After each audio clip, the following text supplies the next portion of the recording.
The international community was abuzz, with analysts and diplomats weighing in on the potential implications.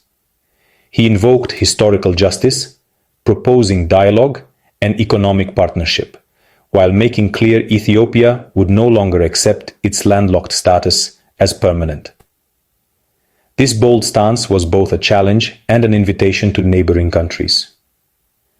The speech has unsettled neighbors, especially Eritrea and Djibouti, and challenged the fragile peace in the region.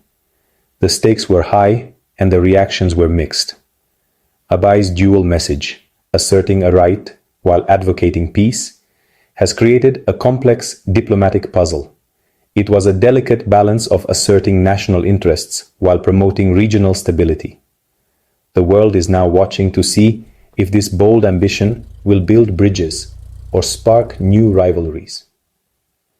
The media coverage has been extensive, with headlines around the globe focusing on Ethiopia's next moves.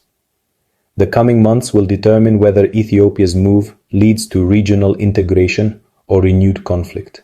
The future of the Horn of Africa hangs in the balance, and the world is holding its breath. To understand Abiy's declaration, we must revisit 1993, when Eritrea's independence left Ethiopia suddenly landlocked. This geopolitical shift was not just a matter of losing territory. It fundamentally altered Ethiopia's economic and strategic landscape. The loss of ports like Assab and Massawa was a strategic and psychological blow, cutting Ethiopia off from the sea overnight. These ports had been vital arteries for trade and commerce, and their loss was felt deeply across the nation. Initial cooperation soon gave way to war, sealing the border and cementing Ethiopia's dependence on others for trade. The conflict not only strained relations, but also entrenched a sense of isolation and economic vulnerability. The sense of injustice and vulnerability has lingered for decades, fueling a persistent national desire to regain sea access. This longing has been a recurring theme in Ethiopian politics and public discourse. Abiy's speech tapped into this sentiment, questioning the legitimacy of the process that left Ethiopia landlocked. His words resonated deeply with many Ethiopians who have long felt the sting of this historical grievance. He reframed the issue as unresolved, reigniting debate and signaling that regaining access is back on the national agenda. This move has sparked renewed hope and a sense of urgency among the populace. For many Ethiopians, this is about correcting a historical wrong and reclaiming a lost destiny. It's a matter of national pride and a vision for a more self-reliant future. The legacy of 1993 continues to shape Ethiopia's ambitions and its risks. As the nation looks forward, the echoes of the past remain a powerful force in its quest for a brighter future.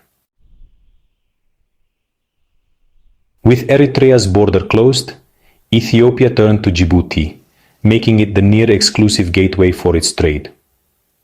Today, 95% of Ethiopia's imports and exports pass through Djibouti, costing over $1 billion annually in fees. This dependence is a strategic vulnerability. Any disruption could cripple Ethiopia's economy. For a nation of 120 million, relying on a single corridor is untenable. Abiy argues that no responsible government can accept such risk, framing the quest for alternative sea access as essential for national security. The relationship with Djibouti, while necessary, is seen as a straitjacket Ethiopia must escape. Diversifying access is not aggression, but a rational move to secure Ethiopia's future. Abiy's message is clear. For Ethiopia, gaining access to the sea is not just a matter of convenience or economic growth, but a fundamental question of national survival. The country's landlocked status since the independence of Eritrea in 1993 has shaped its destiny and limited its potential. For Abiy, This is an existential challenge that cannot be ignored or postponed. He insists that the nation's very survival and future prosperity depend